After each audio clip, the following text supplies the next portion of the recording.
Salam sejahtera dan salam sahabat ibu kandung Sungguh Beriman. Perkenalkan, nama saya Cista Janting Anak Antoni, merupakan bekas pelajar tingkatan 6 di SMK KP nomor 2. Sekarang saya melanjutkan pengajian di Universiti Pendidikan Sultan Idris atau lebih dikenali sebagai USI. Saya merupakan pelajar semester kedua di USI yang mengambil kurs pendidikan kesusastraan Melayu. Untuk pengetahuan adik-adik, terdapat berbagai kelebihan belajar subjek sastra. Antaranya ialah dapat memupuk minat yang mendalam terhadap budaya dan warisan kita.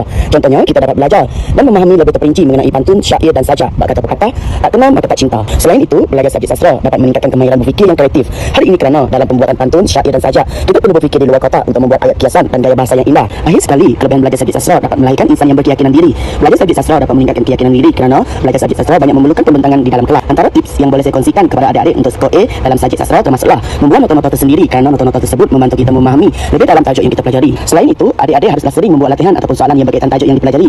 Perkara ini dapat mengukuhkan pengetahuan tentang tajuk tersebut. Akhir sekali, tips yang paling berkesan daripada saya ialah adik-adik haruslah menghafal isi penting dan contoh kerana belajar subjek sastra ini perlu kuat fakta dan contoh. Pesanan untuk adik-adik sekalian, janganlah takut untuk mengambil subjek sastra di tingkatan 6 kerana subjek sastra dapat membantu meningkatkan pointer di SDPN. Subjek sastra juga senang nak skor A. Akhir kata daripada saya ingin mengucapkan ribuan terima kasih kepada Cikgu Elenika kerana tanpa bimbingan beliau saya tidak akan sampai ke tahap ini. Tidak dilupakan juga Cikgu Anang yang sentiasa memberi sokongan dalam semua hal. Semoga cikgu-cikgu sastra saya sihat selalu dan panjang umur. Ingat, bahasa dijunjung, sastra disanjung. Rar.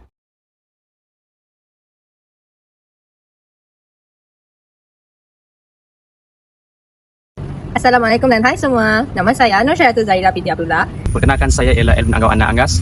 Nama saya Nur Syukriyah binti Saleh. Saya merupakan seorang bekas pelajar tingkatan 6 dari SMK Kapit nombor 2. Saya seorang mahasiswi Dan sekarang saya sedang melanjutkan pelajaran Di Universiti Malaysia Sarawak, UNIMAS. Dan saya merupakan bekas pelajar sastra di bawah naungan Cikgu Elenika dan juga ibu saya iaitu Cikgu Ana Rantai. Mesti ramai yang tertanya-tanya, apakah kelebihan mempelajari subjek kesastraan Melayu komunikatif? Yang pertama, bagi pendapat saya, dapat mengasah dan mengukuhkan kemahiran berfikir aras tinggi. dapat meningkatkan imajinasi pelajar, dapat memahami nilai-nilai moral seperti hormat menghormati dan kasih sayang.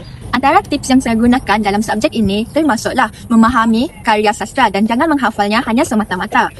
Selain itu, saya juga menggunakan kreativiti saya sendiri untuk membuat nota-nota ringkas.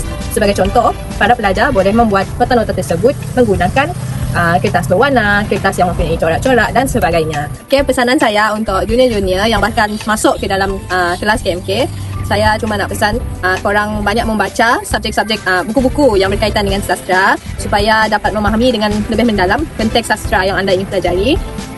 Dan kepada bakal murid-murid kelas Cikgu Eli, hormatlah Cikgu Eli seperti mana Cikgu Eli hormat kamu orang, sebab Cikgu Eli sangat-sangat baik, dan janganlah buat benda yang bukan-bukan dalam kelas Cikgu Eli.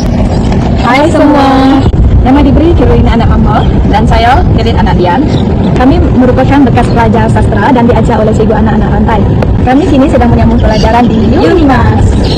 Saya mengambil kursus ijazah sejarah muda, perancangan dan pengurusan pembangunan. Dan saya mengambil kursus ijazah sejarah muda, sains kognitif dengan kemudian. Kelebihan belajar subjek KMK ini ialah KMK sebenarnya mempunyai pelbagai kelebihan. Antaranya ialah mengasah pemikiran kritis. Bila analisis cerpen, novel, drama atau puisi, adik-adik dapat belajar memahami maksud tersirat, tema, persoalan dan nilai.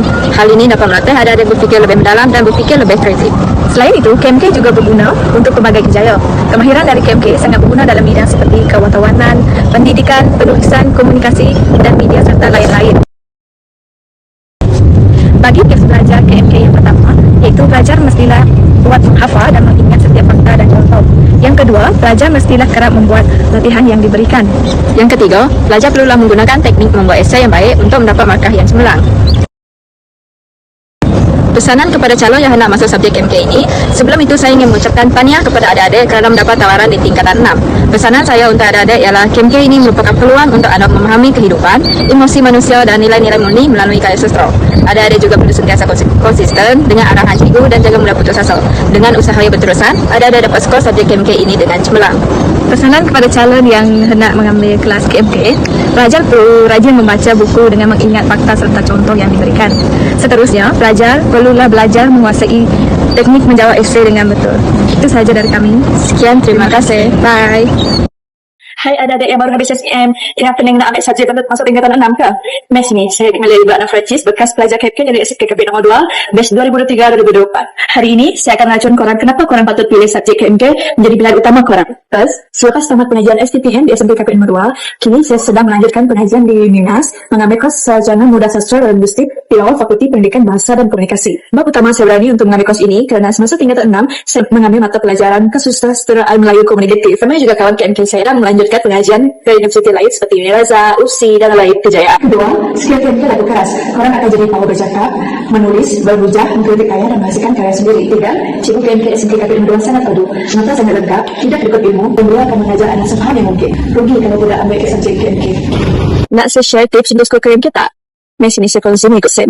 Bagi Sam 1, fokus utama dia ialah memahami konsep asas bagi setiap topik. Jangan hafal tanpa faham kerana topik dalam STPM ini saling berkait. Banyakkan membuat latihan dan biasakan diri dengan format soalan. Dan yang paling penting, jangan ulang kaji last minute ya adik-adik. Untuk SEM 2 pula, exam SEM 2 biasanya semakin mencabar kerana silibus semakin banyak. Jadi, sangat penting untuk kita menguruskan masa dengan baik dan membuat kerja secara konsisten. Dan juga, jangan tinggal tips yang Cikgu Ana berikan untuk menjawab soalan. Kalau ikut tips yang Cikgu ajar, saya yakin 100% semua akan lulus dalam subjek KMK. Untuk SEM 3 pula, fokus kepada teknik menjawab soalan dan pengurusan masa semasa menjawab peperiksaan. Buat latihan trial supaya terbiasa dengan bentuk soalan sebenar. Pesanan terakhir saya, kalau kamu suka bahasa, suka bercerita, suka mendapat KMK yang tempat sekarang. Jangan dengar orang cakap yang subjek sastra tidak masa depan. Masa depan itu kita sendiri yang tentukan. Kalau kita usaha, ambillah subjek manapun, kita juga tidak mendapatkan hasil. Usaha adik-adik, masa daftar subjek tingkatan menang nanti, cepat-cepat latih untuk subjek kesusastraan Melayu Komunikatif. Untuk orang lagi di kelainan program KMK.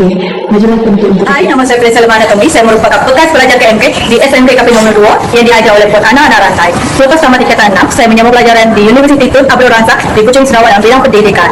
Antara salah satu kelebihan belajar KMK dapat mengembangkan kreativiti pelajar untuk menghasilkan penulisan yang kreatif seperti cerpen, puisi dan juga ulasan yang kreatif. Terdapat beberapa tips belajar KMK daripada saya. Untuk semester 1, fahami konsep asas seperti pantun, gurindam dan juga teknik menjawab soalan. Untuk semester 2, memerlukan kita untuk lebih banyak membaca karya seperti novel, cerpen dan drama. Untuk semester 3, pelajar perlu pandai membahagikan masa untuk membuat kerja khusus dan juga latihan dan juga membuat latihan-latihan yang diberikan. Pesanan saya kepada calon yang ingin memasuki kelas KMK, jangan takut untuk mencoba. Walaupun anda tidak basic dalam KMK, tapi percayalah, subjek tersebut sangat menyeronokkan. Percaya cakap saya, you will love KMK subjek. Bye!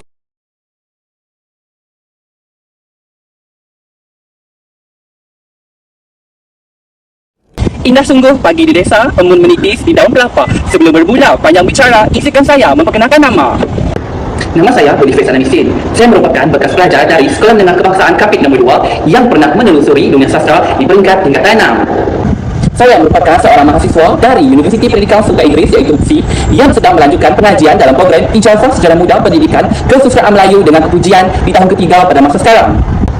Berdirinya seri ini pada hari ini bukan untuk menunjukkan diri, tetapi akan berfungsi sedikit perjalanan ilmu yang telah membentuk jati diri saya. Saya berasa amat bersyukur kerana pernah diberi peluang menimba ilmu KMK di bawah bimbingan seorang guru cemerlang KMK kita iaitu Cikgu Ana Anak Rantai. Daripada sentuhan bimbingan beliau, lahirlah sedikit keyakinan untuk saya berdiri di sini pada hari ini. Untuk pengetahuan adik-adik, kelebihan belajar KMK adalah yang pertama, adik-adik dapat mengenali dan belajar budaya warisan Melayu, contohnya belajar pantun, syair dan juga cerita rakyat. Yang kedua, adik-adik akan menjadi lebih kreatif kerana adik-adik akan mencipta sajak, pantun, syair dan cerita pendek yang kreatif. Yang ketiga, yang paling penting, adik-adik mudah mendapat peluang kerjaya, contohnya menjadi guru Melayu ataupun guru kesusastraan Melayu ataupun penulis buku. Tips belajar KMK yang dapat saya kongsikan. Yang pertama adalah buat peta cerita dan watak. Bahagikan setiap karya dalam bentuk point untuk adik-adik mudahkan setiap penghafalan. Guna teknik hafal contoh pendek. Adik-adik boleh menghafal 1-2 ayat untuk memudahkan penulisan dalam peperiksaan. Yang ketiga, latih jawab ikut format. Contohnya, menggunakan formula dalam penulisan iaitu isi, huraian dan contoh. Jadi, pesanan untuk adik-adik, jangan takut belajar KMK. Fahamkan, hayati dan pasti adik-adik akan jatuh cinta dengan keindahan sastra Melayu.